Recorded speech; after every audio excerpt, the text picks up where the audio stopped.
एक घना जंगल था जहाँ कई तरह के पशु पक्षी मिलजुल कर रहते थे। उस जंगल में एक चतुर गिलहरी रहती थी जिसका नाम चिरकी था।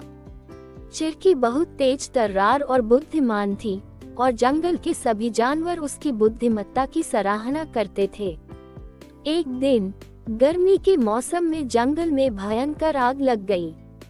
तेज हवाओं के कारण आग तेजी से फैलने लगी और पूरा जंगल धुआं धुआं हो गया। जंगल के जानवरों में अफरा तफरी मच गई।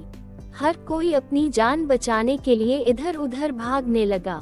बड़े जानवरों के लिए जंगल से बाहर निकलना थोड़ा आसान था, लेकिन छोटे जानवर और पक्षी आग की चपेट में फंस गए थे। चिरकी भी अपने पेड़ से भागने की कोशिश कर रही थी, लेकिन जब उसने देखा कि कई छोटे छोटे जानवर और पक्षी आग से बचने के लिए छटपटा रहे हैं, तो उसका दिल पसीज गया। उसने सोचा, अगर मैं अकेले ही अपनी जान बचाऊंगी तो ये बेचारे कैसे बचेंगे। चिरकी ने जल्दी ही एक योजना बनाई। वह पास के झरने के पास गई, जहां पानी की छोटी धारा बह रही थी। उसने अपने छोटे से मुंह में पानी भरकर जंगल की आग पर डालना शुरू कर दिया। एक एक बूंद पानी से आग बुझाने की कोशिश में वह लगातार लगी रही। उसे देखकर बाकी जानवर उसका मजाक उड़ाने लगे। एक बंदर ने कहा, अरे चिरकी, तुम्हारी एक बूंद पानी से ये आग कभी नहीं बुझेगी।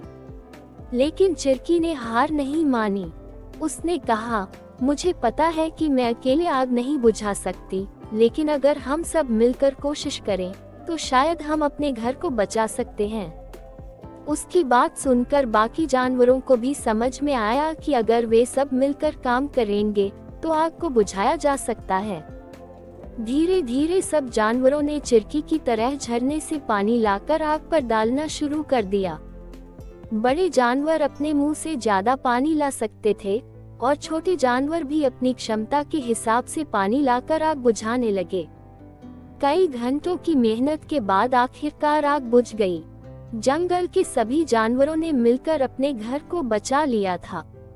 चिरकी की बुद्धिमानी और उसकी लगन ने सभी जानवरों को एकजुट किया और मुश्किल घड़ी में उम्मीद की किरण बनकर सामने आई।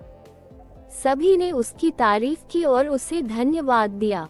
इस कहानी से हमें ये सीख मिलती है कि अगर हम मुश्किलों का सामना धैर्य और साहस से करें और अगर सब मिलकर एकजुट होकर काम करें तो कोई भी समस्या बड़ी नहीं होती।